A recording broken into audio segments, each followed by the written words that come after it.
Hola amigos, soy Sergio Ufor y esto es Mi Culturismo. Bienvenidos a un nuevo vídeo. Ya os dije que volvería y aquí estamos. Bueno, además estoy con Moca, que está echándose la siesta y la cabrona no ha querido moverse. Como siempre, daros las gracias. Mi turrita habitual, que soy ya como el rey con el discurso de Navidad, todos los putos años el mismo. Pues yo vi otro vídeo. Bueno, pues ya sabéis, gracias por el apoyo, por la comprensión, en fin, por estar siempre presentes, también por la paciencia y sobre todo, gracias por hacerme ganar billets. Ya sabéis, código de descuento DUFOR en Más Músculo para recibir un 10% en todo lo que necesitéis, nutrición, suplementación, bueno, lo que se os ocurra, ya sabéis, código de descuento del 10% y CBD, fresquito, en CBD, en bobbygreen.com. Ya sabéis, enlace y código. Con el enlace tendréis un 20% de descuento. Y bueno, vamos con el vídeo de hoy. Vídeo que debo decir que un buen amigo me dio una idea. Esto es cosa suya, ¿vale? Mi amigo Raúl. Y es sobre crear parte a parte lo que sería para mí crear una especie de Frankenstein, ¿no? El culturista ideal, que el resultado, como habéis visto en la miniatura, tampoco es que sea muy ideal, la cara sí, la cara cojonuda, ¿vale?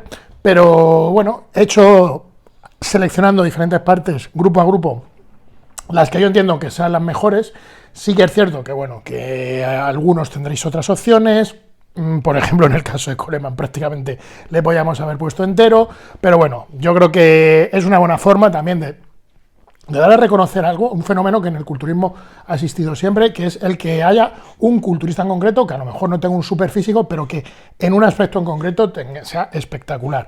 Y es el caso, bueno, pues el Tom Platz ha sido el más notorio, Paul de Mayo, ha habido muchísimos culturistas a lo largo de la historia, ¿vale? Que de un grupo corporal, Steve Bribois, que no lo he mencionado, porque en el caso de los antebrazos se los ha llevado Lipris, pero como digo, culturistas que por algún grupo concreto han sido recordados a lo largo de la historia. Y este es un vídeo que trata sobre eso. Grupo a grupo he ido seleccionando las que para mí, repito, para mí han sido las mejores partes corporales de cada culturista. Vosotros entiendo que tendréis otra, por supuesto, vamos, en la variedad de estar gusto, solo faltaba. Y además quiero que lo digáis, pero sobre todo sabéis lo que no quiero, que deis la puta turra. No me deis la turra con Sergio, que tenías que haber puesto a no sé quién. No, yo no tenía que poner puesto a nadie, yo he puesto al que a mí me gusta. Vosotros podéis poner en el cajetín y estaría de puta madre además que lo hicierais y así sacáramos un poco una especie de acuerdo de quiénes han sido los mejores grupo a grupo, porque evidentemente el vídeo me ha costado un poco elegir uno, porque habían grupos en que, por ejemplo, la espalda entre Dorian y Coleman sí que me costaba mucho elegir, en los antebrazos, como he dicho, entre Lipris y Steve Bribois, bueno, ha habido muchos en los que me ha costado, pero bueno, ha quedado un vídeo chulo, espero que os guste y sobre todo que me hagáis generar muchos billets con ello, así que vamos para adelante con el vídeo. Pues vamos a comenzar con la creación de este Frankenstein, nada menos que por los gemelos. Empezamos desde abajo y yo creo que aquí todos tenemos en la mente al neoyorquino Mike Matarazzo, un culturista ya desaparecido, un monstruo de la época, que muy masivo, muy grande, se hizo pro, nada menos que ganando tanto a Cormier como al mismo Flex Wheeler. Luego es cierto que la carrera profesional no fue muy buena, llegó a hacer un top 10 del Olimpia, pero sí que era un tipo que los gemelos eran una auténtica pasada. Los brazos también, sí que es cierto que los brazos acabaron muy llenos de sintol y demás, pero bueno, eso es otra historia. Hoy venimos aquí a hablar de sus gemelos, que son, bajo mi punto de vista, irrepetibles, porque tenía el tobillo además muy pequeño. Había otros tipos que tenía en mente, como Frank Hauser o Pakulski, que también tenían unos gemelos sobresalientes, pero creo que Matarazzo era muy diferente porque tenía además las dos cabezas muy separadas, ¿vale? Tobillo lo tenía especialmente pequeño, además el sóleo también era muy bueno, entonces eso hacía que, bajo mi punto de vista, si quizás yo diría que por diámetro Frank Hauser era más notorio que Matarazzo, yo creo que los gemelos de Matarazzo eran los más completos. Ahora lo vais a ver como la comparación, en comparación al tamaño de sus muslos, el tamañazo que gastaba el amigo, pero repito, además por un tobillo muy chiquitito.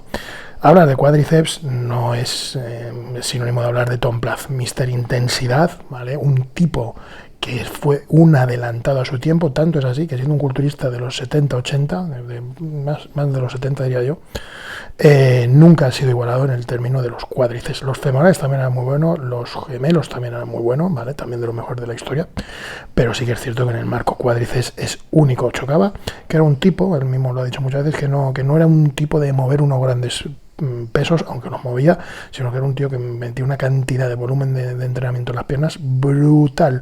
Una técnica de entrenamiento que yo os invito a los que tengáis problemas para desarrollar las piernas, a subir las repeticiones, el aumentar los recorridos, que era un poco lo que promulgaba el águila dorada, Tom Blyth. Aquí lo estáis viendo de frente. Es cierto que no tenía mal físico, incluso hubo quien dijo que quizás hubiera merecido un Olimpia en su momento, pero es que aquí lo estáis viendo, es que tanto en calidad como en tamaño las piernas eran algo muy adelantado de la época y le opacaba un físico que, repito, que no era malo en absoluto. Es que es cierto que los brazos podían ser mejores.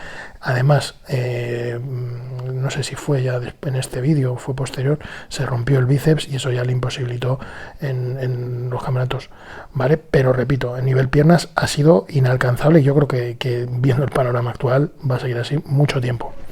Seguimos con las piernas y pasamos a los femorales y tenemos nada más y nada menos que a nuestro Paco Bautista. Algunos diréis, bueno, ¿por qué lo has puesto? Porque primero cuando se piensa en femorales se habla de Tom Prince. Sí, Tom Prince en cuanto a comba de femoral era espectacular, pero tanto las inserciones como el acondicionamiento que mostraba Paco y el tamaño que tenía, ¿vale? Era impresionante. Siempre se hablaba de sus cuádriceps, los cuádriceps eran monstruosos, ¿vale? Junto a sus bíceps, pero no es el tema de hoy. Pero en cuanto a femorales, ahí lo estoy viendo, es que no podía casi flexionar la rodilla de la longitud y el grosor que tenía sus femorales, además en un glúteo también espectacular. Paco además era un tipo que compitiendo con más de 120 kilos llevaba un acondicionamiento absolutamente dramático y eso era muy notorio en la zona de los femorales, tanto de perfil, como habéis visto en la comparación, nada menos que Jay Cutler, con Jay Cutler al cual le hace pequeño, como de espaldas. Aquí lo vais a ver y esto es en fechas previas a la competición. Fijaros ahí la inserción con el glúteo, lo limpia que está, la definición que lleva, la piel que tenía. Paco sin duda tenía que estar aquí, al menos bajo mi punto de vista, en la pelea de los femorales junto con Tom Blyth, por supuesto, y Tom Prince. Pero yo me he declinado en este caso por Paco porque además de tamaño tenía enorme condición. Tom Prince tenía mucha curva, pero la zona del glúteo y tal siempre iba blandita.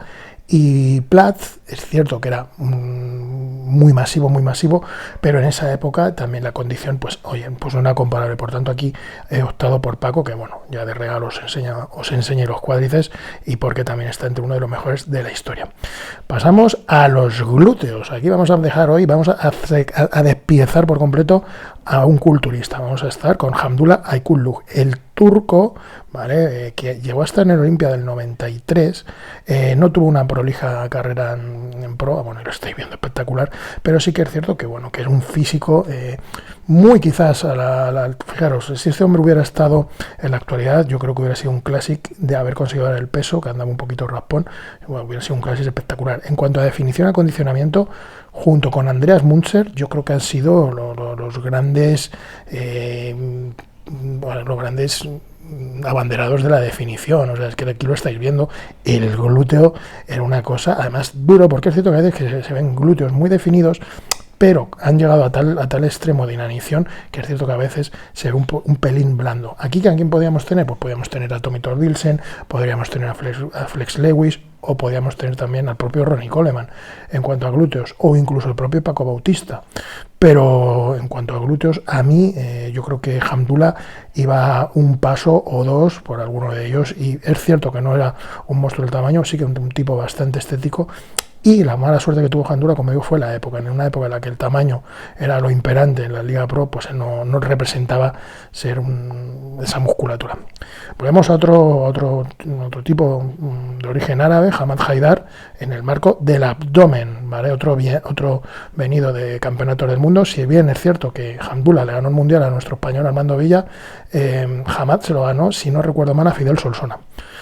Aquí lo estoy viendo, o sea, el grosor abdominal es impresionante. La pena es que ya no se ven abdómenes así, porque a mí me parecía un tipo, lo mismo que estaba hablando un poco de Hamdullah, se podía extrapolar un poco a Hamad años después. No era un monstruo del tamaño, aquí lo estoy viendo, eso es más que evidente, pero era un tipo con un acondicionamiento mayúsculo. Le costó mucho hacerse un hueco en la Liga Pro, en una época en la que la Liga Pro era territorio de gigantes, pero acabó estando ahí. Tenía buenos puestos en los Ironman, en los Arnold. Le faltó rematar el Olimpia, pero es que es cierto que, como digo, era un tipo que en los mundiales, tener en cuenta que ganó el Carne Pro en menos de 90, ¿vale? Su debut fue en el Olimpia del 98, fue el primer Olimpia que hice, fue el del 98, y ya ahí causó buenas sensaciones por sus líneas estéticas, y lo cierto es que Hamad siguió toda su carrera y se conserva de puta madre. Yo lo he visto varias veces en mundiales y demás, se conserva muy bien, pero siguió toda su carrera, como digo, con su misma apuesta física, apuesto por la condición, por el físico, y no en vano le conocen como Abcila. Bueno, aquí sé que va a haber polémica. Yo le he puesto porque a mí el pecho de Lu Ferriño siempre me ha gustado, siempre me pareció muy lleno, muy masivo. Aquí estamos ya viendo la segunda época de Lu Ferriño, la vuelta, donde estuve incluso coqueteando con ir a la WBF. Mira que lo estáis viendo, a mí el pectoral de Ferriño tenía grosor, amplitud, estriaciones, duro, pleno, en sí lo tenía todo. Quizás Ferriño junto a Oliva fueron los primeros freaks, los primeros monstruos del tamaño.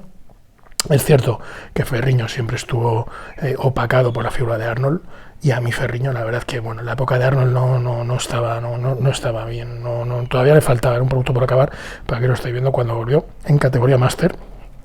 Y es que de Ferriño se le puede meter también en muchos apartados, se le puede meter también en brazos. Los brazos eran sobresalientes, la separación que tenía los bíceps era espectacular, pectoral, trapecios increíbles, y por qué no, también la nota negativa se le podría poner en la nota de el top de los peores implantes en la historia del culturismo, con unos implantes que lució en el año 93, simplemente patéticos y ridículos. Ferriño es un tipo monstruoso, aquí lo estáis viendo. Es cierto que no está en forma de competición, es cierto que está en volumen y va un poco dilatado, aunque en esa época la dilatación les importaba poco, pero aquí estáis viendo que era un auténtico gigante, como digo, uno de los primeros freaks del culturismo. Volvió en el Olimpia del 92, siguió en el 93, lo hizo muy bien en el del 93, hizo top 10, ¿vale? Bueno, en el 92 también, y luego ya se pasó a la categoría Master, donde perdió nada menos que con el Príncipe Negro, con Robbie Robinson, justamente, y ahí sí que se retiró. Pero a mí, como digo, el pectoral de Ferriño es el que más me gusta en la historia del culturismo por la plenitud. Evidentemente, algunos me vais a decir Arnold, Marcus Ruhl, el propio Coleman, una vez más, también podría estar aquí, pero yo, en cuanto a amplitud, plenitud, estriaciones y densidad, me quedo con la de Ferriño por eso. Y bueno, The King. Tenía que estar aquí, la duda era si Dorian o él. Finalmente me he decantado por él, pero ojo, no por cualquier Coleman, sino por la versión del 2003, que es la que estáis viendo, de la cual ya hice un vídeo en el canal, y aquí, como estáis viendo, pues es que esto no se va a volver a ver. A Coleman le podíamos poner también en probablemente los mejores apartados de bíceps, de glúteos, de cuádriceps, de femorales, pectoral, podría estar en todo. Desde luego, Coleman para mí siempre será el culturista definitivo. No hubo nadie como él y no habrá nadie como él. Eso es algo que tengo clarísimo. ¿Por qué razones? Bueno, pues desde su entrenamiento, a su disposición, su perseverancia, en fin, lo que fuera. Coleman, aquí lo estáis viendo, y concretamente la versión del 2003, para mí es la definición de el culturismo. O sea, yo soy un aférrimo defensor, ya sabéis, los que formáis parte activa de este canal, yo soy un aférrimo defensor del culturismo más freak, del culturismo más de enormidad, y del culturismo con unos puntos de competición y de definición exagerados. Y Coleman, este día en el 2003, es que lo tenía todo. Era enorme, estaba grande, estaba duro, estaba seco, iba sin piel. Eso para los que dicen que los americanos no van secos, yo no he visto definiciones de esa calidad. Quizás, como he dicho, los dos anteriores, Munzer y alguno más, pero vamos, Coleman sin duda para mí mejor espalda de la historia del culturismo, seguida de Dorian.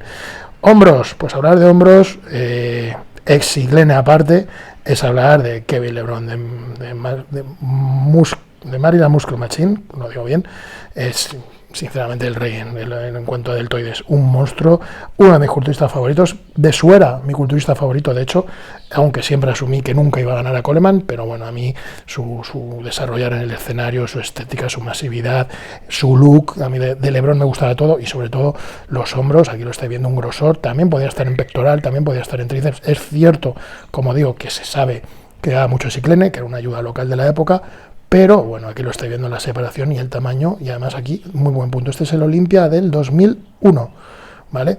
Y venía de quedar subcampeón el año anterior, y aquí, bueno, pues francamente espectacular. Le he querido poner este vídeo de backstage porque normalmente vemos vídeos de escenarios y tal, y a veces estos vídeos me resultan mucho más impresionantes. Y cuello también, vamos a hablar de cuello, de un culturista de la Nava. Este no llegó a pro, ¿vale? Jeff King, y aquí lo estoy viendo, el pescuezo que tenía el amigo, ¿vale? Era algo muy loco. No sé de dónde nace este cuello, si a lo mejor hizo lucha o o judo o incluso boxeo para tener ese cuello, pero sin duda era espectacular. Llegó a ser Mr. Universo de la Nava, creo. No sé si Mr. Universo, Mr. América de la Nava, seguro. En esos tiempos la Nava sí era una federación bastante dura, no eran federaciones, además los culturistas iban de una a otra sin mucho problema y podía haber a culturistas que un año iban al Olimpia y el año siguiente o el año anterior habían estado en el Mr. Universo profesional.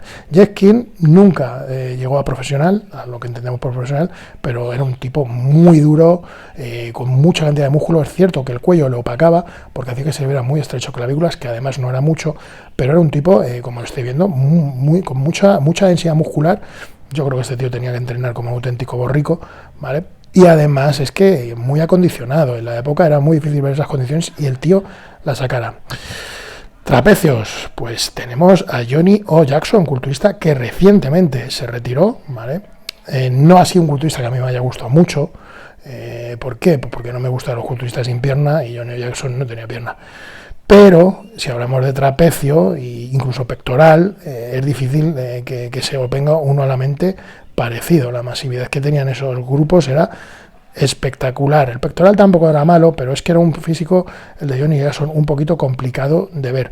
A mí, como digo, nunca me gustó, pero su filosofía era un borrico, era además campeón de Power de Estados Unidos y era un tío que entrenaba realmente fuerte, pesado y duro. Estaba loco perdido entrenando.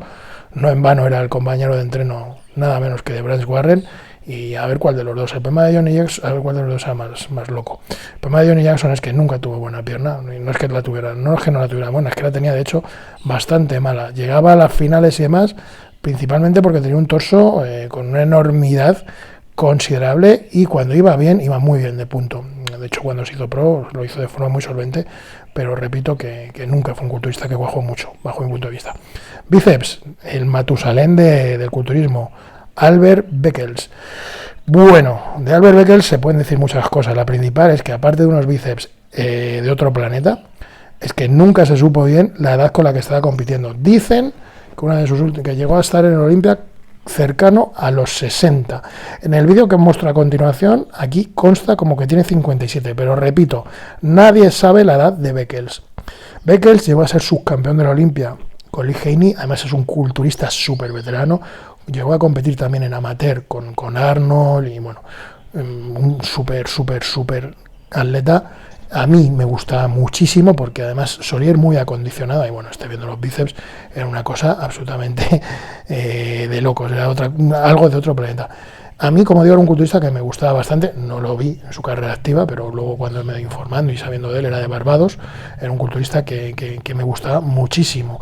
El posar era el típico de la época, muy estatuario, muy sobrio, un tipo de pose pues que no tenían mucho que ofrecer, pero si os estáis viendo el punto que tenía, la piel ultra pegada y súper fina y además muy buena estética. Tenía la cintura un pelín ancha, pero lo compensaba con paquetes musculares muy cortos, de ahí ese bíceps, que hacía que el aspecto fuera de un tipo bastante compacto, redondo y muy agradable, al menos a la vista para mí. Se supone que en este vídeo tiene 57 años. Tener 57 años, que yo creo que tenía alguno más, en esta condición es algo inédito, pero es que no inédito entonces, inédito también a día de hoy. Ahora a día de hoy no es un máster de 57 años con este tamañazo, con esta plenitud y en esta condición. Puede haber gente muy mayor en buena condición, pero plenitud no. Tríceps, pues Coatzila, precisamente vamos a tener aquí a alguien que fue conocido por sus cuádriceps, pero yo le tengo un apartado de tríceps. Paul de Mayo, un atleta que a mí siempre me ha recordado mucho a Paco Bautista, también de grandes brazos y grandes piernas, y para mí es el mejor tríceps de la historia. Aquí lo estáis viendo. Una pena Paul de Mayo, tiene vídeo además en el canal. A mí un culturista que me encantaba, pero que nunca, yo creo que las exigencias de sponsor y las obligaciones nunca hicieron que pudiera cuajar en la Liga Pro, y yo creo que en concreto este Olimpia, al que lo obligaron a ir por contrato, yo creo que este fue el principio del fin de Paul de Mayo, que falleció. Tuvo muchísimos problemas con las drogas, problemas de conducta, problemas de índole psiquiátrica bastante graves, y yo creo que vienen derivados un poco del fracaso y de no responder a las expectativas. A mí, como digo, era un culturista que me encantaba, porque siempre me he fijado mucho en los atletas de extremidades superlativas, y en este apartado no lo ha habido más superlativo que Paul de Mayo, porque tanto brazos como piernas, están entre las mejores de la historia. Concretamente los cuádriceps yo diría que solo son superados por los de Tom Platz. Y en cuanto a tríceps, bueno, pues quizás Vince Taylor, el propio Rolly Winkler, Ollie Priest, Phil Heath, pero yo me quedo con la tremenda herradura que tenía este tío y el tamañazo que lucía, como habéis visto las fotos anteriores y como se le ve aquí, que es que el tríceps le colgaba, y además era un tríceps sano. En esa época no se usaban ayudas locales apenas y era un tríceps bastante sano. Terminamos ya, ponemos fin con los antebrazos, y en los antebrazos he puesto a Lee Priest. Como he comentado en la introducción, tenía dudas si poner a Lee Priest o a Steve Bribois. Lee Priest podía estar en cualquiera de los apartados de brazos. No en vano, hace ya tiempo se dijo que eran los mejores brazos de la historia porque tenía bíceps, tríceps y antebrazos entre los mejores de la historia en cuanto a conjunto general de brazo, y estoy absolutamente de acuerdo. No ha habido nadie que los tres grupos de los tres músculos predominantes del brazo los haya tenido con esa magnitud de tamaño. Aquí lo estáis viendo.